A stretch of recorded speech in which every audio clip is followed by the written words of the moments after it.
di ayat 10 itu faqultu astaghfiru rabbakum innahu kana ghaffara. Di lisan Nabi Nuh alaihissalam sudah diajarkan ya, sejak eranya Nabi Nuh alaihissalam bahwa orang-orang yang berbuat salah itu ya diingatkan potensinya. Ada rahmat Allah Subhanahu wa taala untuk memperbaiki kesalahannya sehingga menjadi saleh. Ya, ini satu fitrah. Jadi di setiap era itu selalu percikan rahmat Allah itu diberikan kepada setiap hamba yang melalui utusan-utusan Allah. Di era-eranya ada rasul ya, ada nabi, kemudian rasul nabi berhenti ya dengan hadirnya Nabi Muhammad SAW dan wafatnya beliau, selesai era kenabian, selesai era kerasulan, maka semua petunjuk-petunjuk yang telah sempurna itu diteruskan oleh sahabat beliau dari kalangan ulama. Nanti kalangan ulama ini mengajarkan kepada ulama di generasi selanjutnya, tabi'in, tabi'ut tabi'un, sampai kemudian kepada kita. Ya, ini pakemnya sudah ada. Jadi dalam diri kita ini boleh jadi setiap manusia itu kan tidak ada yang suci ya, kecuali para nabi dan rasul yang memiliki sifat maksum, dijaga dari kesalahan. Boleh jadi saya, Anda, kita berbuat satu kesalahan, tapi rahmat Allah menjadikan kita itu mendapatkan fitrah untuk memperbaiki itu. Nah, ini yang nggak dimiliki oleh setan. Setan itu salah ya salah, kan? Salah ya salah. Jadi ketika dia berusaha untuk mendapatkan rahmat Allah pun dengan taubat itu selalu terhambat dengan kesombongannya, istakbar itu. Ya, satu kali ditawari untuk bisa mendapatkan ampunan pun, ya lalu diberikan satu syarat untuk hormat kepada jasadnya Adam pun, kan? Itu tetap kemudian dia abai. Sekali lagi saya ingatkan untuk menekankan bahwa kita ini tercipta sebagai manusia, bukan setan. Ya, sepanjang kita menyadari kita manusia dan berbuat salah, maka aktifkan sinyal taubat itu. Ya, sejak di era sebelumnya, bahkan di era Nabi Adam alaihissalam turun ke muka bumi, kemudian juga berkeluarga, ya risalah-risalah tentang taubat itu selalu kemudian disampaikan. Nah, di era Nabi Nuh alaihissalam, Rasul pertama. Jadi kalau Adam itu Nabi yang pertama, Nuh alaihissalam Rasul yang pertama. Umatnya salah. Maka dengan kasih Allah Subhanahu wa taala diturunkanlah kemudian pengingat. Ya, lewat fitrah kemanusiaan ini. Lewat Nabi Nuh alaihissalam disampaikan, faqultu astaghfiru rabbakum innahu kana ghaffara. Ya, maka aku tegaskan kepada kalian, istaghfiru rabbakum, cepat istighfar, cepat balik lagi. Ambil kalimat-kalimat ampunan, ambil kalimat-kalimat tobat ya dari Allah Subhanahu wa taala, menggunakan Rabb tuh yang telah menciptamu, merawatmu, menyayangimu, mengingatkan. Jadi Rabb itu ada nilai-nilai rububiyah di dalamnya. Ya, ada sifat-sifat rububiyah. Ya, bukan sekedar mencipta, tapi juga merawat, memberikan perhatian, memberikan kebutuhan. Kalau dalam bahasa bebasnya Allah seakan ingin mengatakan, hei, aku kan yang cipta engkau, ya kan? Engkau berbuat salah, aku berikan kesempatan untuk saleh. Aku kirimkan di kalimat taubat, aku berikan kesempatan untuk memperbaiki diri. Kenapa engkau nggak ambil, ya kan? Ya, indah sekali gitu. Ya, aku ciptakan engkau salah, aku berikan jalan saleh. Kenapa ketika aku berikan jembatan untuk memperbaiki diri, engkau tidak ambil? Maka lewat Nabi Nuh alaihissalam, sejak di era kerasulan pertama itu diingatkan. Sampai nanti puncaknya di era Nabi Muhammad sallallahu alaihi wasallam. Faqultu astaghfiru rabbakum innahu kana ghaffara. Kata Nabi Nuh alaihissalam, aku tegaskan, innahu kana ghaffara. Sungguh Allah Subhanahu wa taala itu telah menetapkan pada dirinya bahwa Ia Maha mengampuni seluruh dosa-dosa. Jadi ada ghafir, ya, ada ghaffar, ada ghafur, dan nanti dilekatkan dengan rahim pada puncaknya. Ya.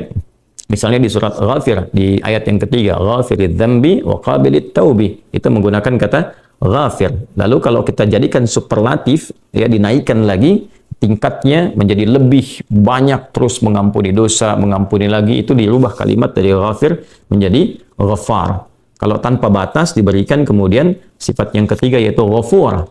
Ya, kalau hamba menyimpulkan apakah memang masih diterima, maka Allah turunkan puncaknya berupa sifat rahmatnya, Rahim. Qul ya ibadiyalladzina asrafu ala anfusihim la taqnatu min rahmatillah. Innallaha yaghfiru dzunuba jami'a. Quran surah ke-39 ayat 53. Balik ke sini.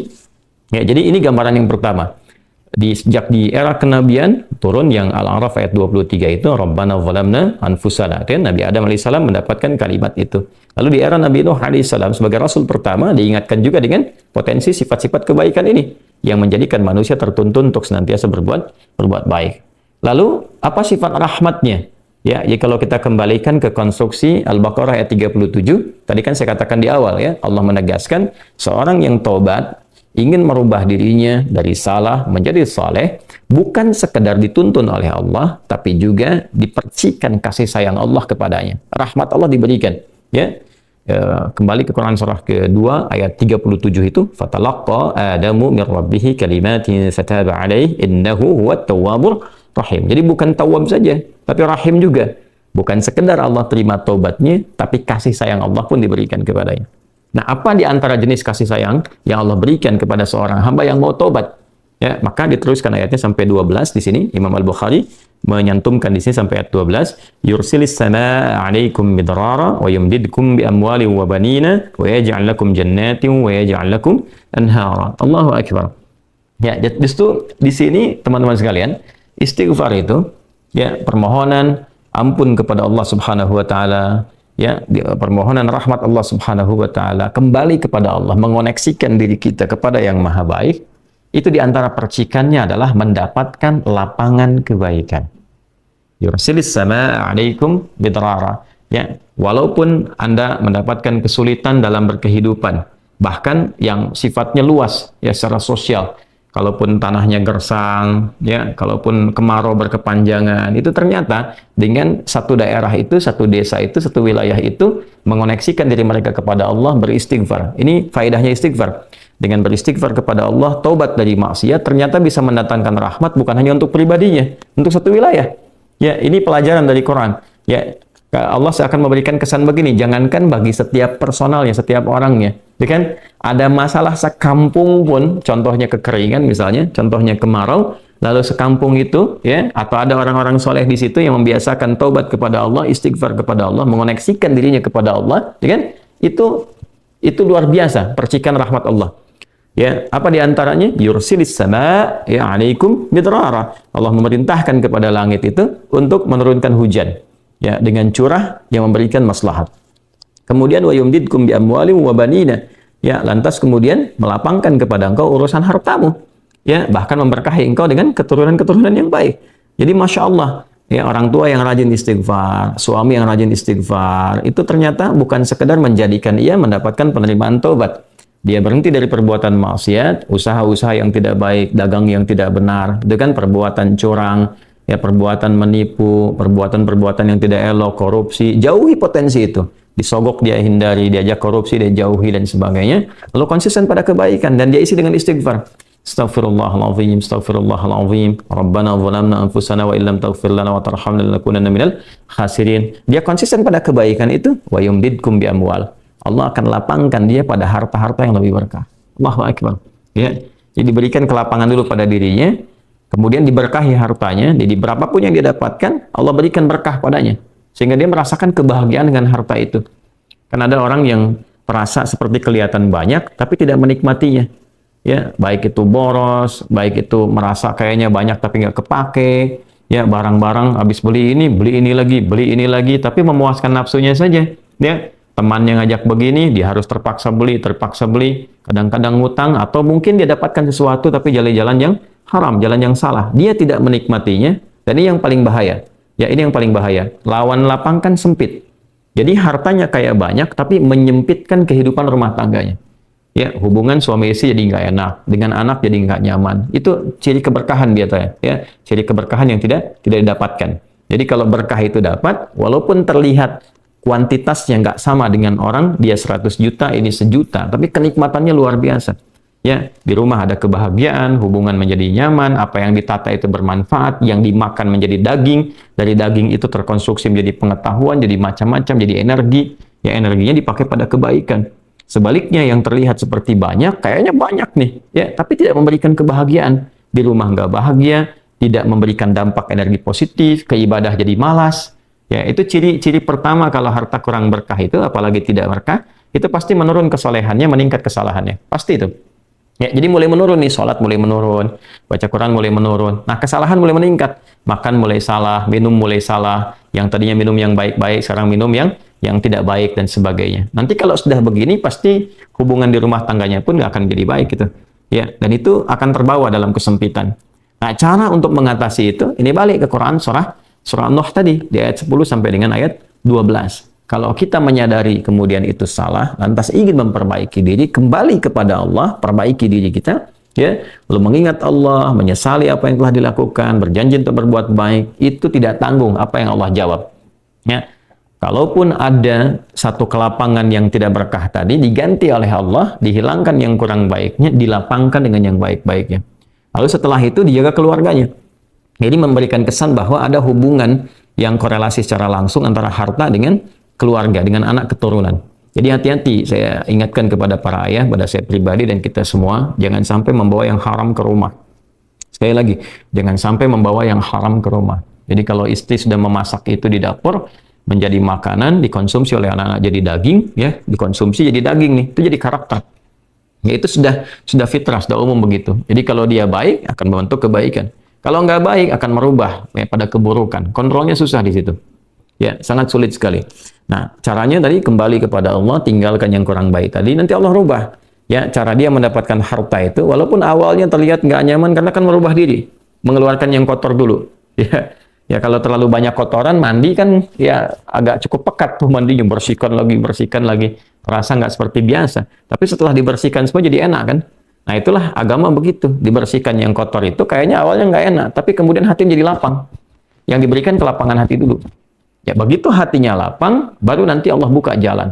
Ya setelah hatinya lapang, bagus, dan dinilai baik ini punya kemampuan untuk bertindak dan mengelola apa yang didapatkan, dilapangkanlah rezekinya. Karena dia sudah dinilai pandai untuk mengelolanya.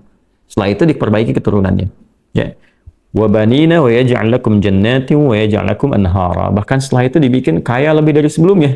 Ya, asetnya ditambah lagi, diberikan kenikmatan hidup, ya sampai dijaga hingga kembali kepada Allah Subhanahu wa taala. Itu faidah istighfar. Jadi kalau kita biasakan bertekad, berniat memperbaiki diri dari yang salah menjadi baik, itu Allah sudah berikan motivasi. Aku bukan hanya terima taubatmu, tapi aku rubah keadaan hidupmu lebih istimewa, lebih mahal nilainya dibandingkan dengan keadaan sebelumnya yang terlihat seperti fata morgana.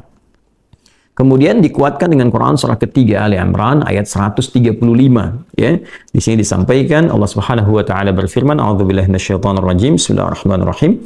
Walladzina idza fa'alu fahishatan aw zalamu anfusahum ini dzakarullaha fastaghfaru lidzunubihim wa may yaghfiru dzunuba illa Allah wa lam yusirru ala ma fa'alu wa hum ya'lamun.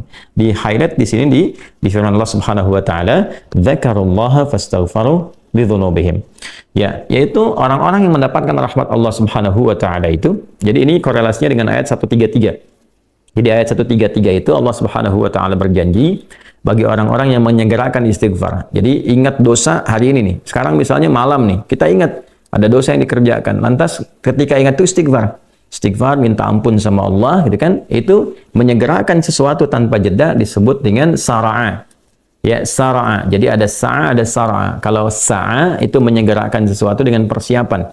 Ya, makanya besok nih ada Jumatan menggunakan sa'a. Fas'au bukan fasari'u. Ya, ya ayyuhalladzina amanu idza nudiya lis-salati min yaumil jumu'ati fas'au bukan fasari'u. Fas'au itu Quran surah Al-Jumu'ah. Ya, Al-Jumu'ah di ayat yang keberapa? Ayat 9, kan? Allah menyampaikan fas'au ila dzikrillah. Bersegera, tapi siap-siap dulu. Mandi dulu, pakai wangian dulu dan seterusnya. Tapi kalau dia bersegera cepat, nyaris tanpa jeda, itu menggunakan sarah. Sehingga guru-guru mengatakan bisurah, cepat, nggak usah banyak jedanya, ya kan? Nah, di Ali Imran ayat 133 Allah berfirman, wasari'u ila maghfiratin min rabbikum. Kalau engkau merasa ada salah, bergegas, jangan tunda-tunda. Ya ingat malam ini, jangan tunda besok. Gimana kalau kemudian tengah malam meninggal? Ya, segera istighfari. Nah, orang yang menyegerakan istighfar saat ingat kesalahan, apa yang didapatkan? Wa jannatin arduha as-samawati wal ardu uiddat lil muttaqin. Maka orang ini akan diberi harapan oleh Allah, ya diperkenankan untuk memohon, bahkan ketika pulang disiapkan surga untuknya seluas langit dan bumi. Dan itu bagian dari sifat takwa. Jadi takwa itu bukan sekedar amar ma'ruf. Saat Anda ingat sholat, Anda ingat puasa, ingat baca Quran. Tapi takwa juga ada bagiannya nahi mungkar. Saat Anda ingat salah, lalu Anda taubat. Ya, saat Anda ingat salah, Anda pengen jadi soleh. Saat Anda ingat maksiat, Anda ingin taubat. Itu bagian dari takwa. Nah, bagaimana kemudian cara mengimplementasikan itu semua? Nah, ini poinnya. Ya, walladzina idza fa'alu fahishatan aw zalamu anfusahum dzakarullaha fastaghfaru lidzunubihim. Itu orang-orang. Ini menggunakan, sering diterjemahkan dengan orang-orang yang, gitu kan? Walladzina, alladzina disebutkan 1080 kali dalam Al-Quran setidaknya. Ya, mencakup semua tanpa batas. Laki-laki, perempuan, besar, kecil, tua, muda, punya jabatan, tak punya jabatan, semua tanpa kecuali. Artinya, semua orang dengan keadaannya, berpotensi berbuat salah. Ya, kecuali tadi Nabi dan Rasul yang punya sifat maksum. Ya, Allah jaga dari kesalahan. Kita yang bukan Nabi, bukan Rasul, itu berpotensi salah. Apapun profesinya, apapun jabatannya, apapun tugasnya, berpotensi salah. Ya, pun demikian termasuk saya. Pasti salah, pasti. Nggak ada yang nggak salah. Jadi kalau ada yang mencari kesalahan, misalnya saya pribadi, pasti menemukan. Pasti. Dan percuma mencari kesalahan manusia. Karena pasti ditemukan. Ya, dan ini catat yang paling penting.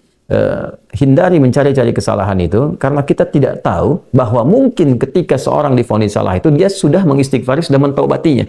Ini poin besarnya. Hati-hati gitu ya, hati-hati. Karena itu Nabi selalu menganjurkan mencari kebaikan orang, menyebutkan, meneladaninya, alih-alih mencari kesalahan seseorang. Ya kenapa? Karena pasti ditemukan. Tapi yang tidak pasti itu, kita nggak bisa memastikan orang itu sudah taubat atau belum.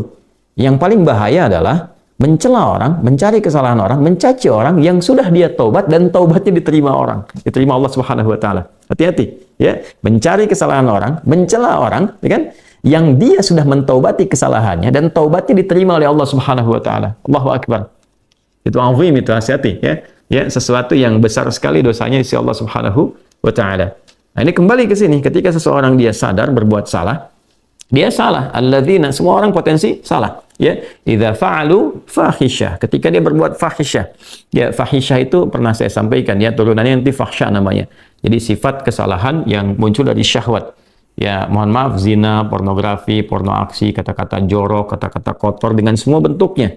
Baik itu di media sosial, digital ataupun juga di praktikal yang nampak secara fisik misalnya, itu jelas salah. Jelas dosa. Ya, al-zalamu anfusahum, atau bentuk mungkar, menempatkan suatu bukan pada tempatnya. Ya, mohon maaf, ya, mencuri, merampok, membunuh, ya, korupsi, hoax dan sebagainya, itu zalim, perbuatan zalim. Nah, saat seseorang berpotensi salah, ya, dari fahsya dan mungkarnya, dia berbuat perbuatan dari dorongan syahwatnya atau mungkar, dari keinginan nafsu perut dan akalnya, dia berbuat yang salah, lalu zakarullah, dia ingat Allah. Nah, ini poinnya. Ini menarik sekali nih. Ini menarik sekali. Kok lanjutan ayatnya zakarullah? Bukan dia sadar bahwa dia itu telah berbuat salah. Kenapa zakarullah? Ini poinnya. Ya. Karena Allah ingin selalu menautkan sifat seorang hamba menjadi baik itu dengan rahmatnya. Ini poinnya. Jadi kalau bukan rahmat Allah Subhanahu wa taala, mustahil kita bisa mengarah pada kebaikan. Allahu akbar. Ya, lillah karena Allah. Lillah karena Allah. Ya, jadi orang-orang yang bertaubat dengan merasakan rahmat Allah itu beda. Dengan sekedar dia pengen memperbaiki, lain rasanya, lain. Ya, jadi kalimat zakarullah itu mahal sekali. Jadi ingin memberikan dampak kesadaran kepada kita bahwa hey, Allah tuh nggak ninggalkan kamu. Ya, Allah tahu kamu salah, tapi sepanjang nyawa kamu belum sampai ke kerongkongan, kamu diberi potensi untuk taubat. Ayo taubat. Kan sering saya ungkapkan, Firaun saja, Firaunnya dikirimkan 2 nabi, Musa dan Harun. Ya, sebagai keadilan Allah, kasih Allah dan adilnya untuk memberikan hidayah. Ya, sampai titik puncak kan nyawanya di kerongkongan. Cuman sayang kan dia sendiri yang memilih untuk tidak mengambil hidayah itu. Sampai nyawanya di kerongkongan. Sampai tenggelam itu. Nah, itu sudah disampaikan informasinya, kisahnya, jejak sejarahnya sampai sekarang diabadikan supaya seluruh anak cucu Adam itu sadar jangan berbuat yang seperti itu. Ya, sekali lagi hanya setan yang tidak kenal taubat. Zakarullah, dia ingat Allah. Nah, sekarang tinggal kita mempelajari ketika ingat Allah itu apa yang harus dihadirkan. Tadi poinnya. Allah tawarkan kita bukan hanya sekedar jadi baik, rahmat dibuka, kasih sayang dibuka, kelapangan hati dibuka. Ya. Ya, makanya saya barangkali juga ingin menekankan materi-materi semacam ini yaitu penting untuk disampaikan. Ya, kepada saudara-saudari kita barangkali yang sekarang dengan kasih sayang Allah itu ya diisolasi di satu tempat seperti lapas misalnya, lembaga permasyarakatan. Boleh jadi itu kasih Allah untuk diperbaiki sehingga dia konsisten bisa berbuat baik saja di dalam. Ya, terjaga dari perbuatan-perbuatan di luar, dikontrol supaya bisa kembali pada jalan yang baik. Dia bisa di dalam, bisa memperbaiki diri, istighfarnya enak, bisa ngaji, kadang ketemu ke masjid dan sebagainya. Kalau ini dimanfaatkan dengan baik, Allahu Akbar, Allah kasih kelapangan. Ya, walaupun mungkin tinggal di tempat yang sempit, terasa kemudian dibatasi dengan sel-sel, tapi hatinya lapang, itu luas, megah, dan jadi nikmat. Ya, orang butuh waktu untuk menghafal, butuh suasana. Anda punya tempat yang cukup ideal untuk menghafal Quran, memperbaiki diri, dan fikihnya ada kan. Dan Dan sangat jelas sekali kenapa di antara kisahnya Nabi Yusuf alaihissalam ya diizinkan oleh Allah untuk masuk ke dalam ruang itu untuk memberikan sebuah pencerahan sehingga menemukan modelnya. Ini model orang saleh yang mau jadi saleh. Bahkan setelah itu dia keluar dan diangkat jadi pembantunya raja, kan pada masa itu asisten rumah tangganya raja. Naik gitu dari sosok yang salah ya, kemudian dia tobat mengambil petunjuk dari Nabi Yusuf alaihissalam, dia berubah jadi orang hebat setelah itu. Ya, jadi asisten rumah tangganya raja. Itu luar biasa gitu. Ya, tapi yang memilih kemudian untuk jalan-jalan keburukan, tetap bertahan di dalamnya, selesai gitu. Ya, ini tawaran sesuatu yang indah. Ya, bahkan ada juga yang terakhir ini yang paling luar biasa. Orang yang sudah mendapatkan ancaman hukuman, ya sampai kemudian juga mengakhiri kehidupannya, tapi dia mau bertobat. Ya, maka dia bisa mengakhiri kehidupannya itu dengan apa yang telah ditetapkan. Misalnya, kan kita nggak tahu garis takdir itu bagaimana. Ya.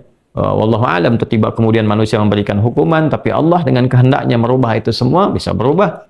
Ya, tapi kemudian kalau itu bersamaan dengan takdir yang telah Allah tetapkan, dia menjadi baik. Jadi di Islam itu selalu ada solusi. Selalu ada solusi dan pedomannya mengantarkan pada kebahagiaan. Itu poin tertinggi.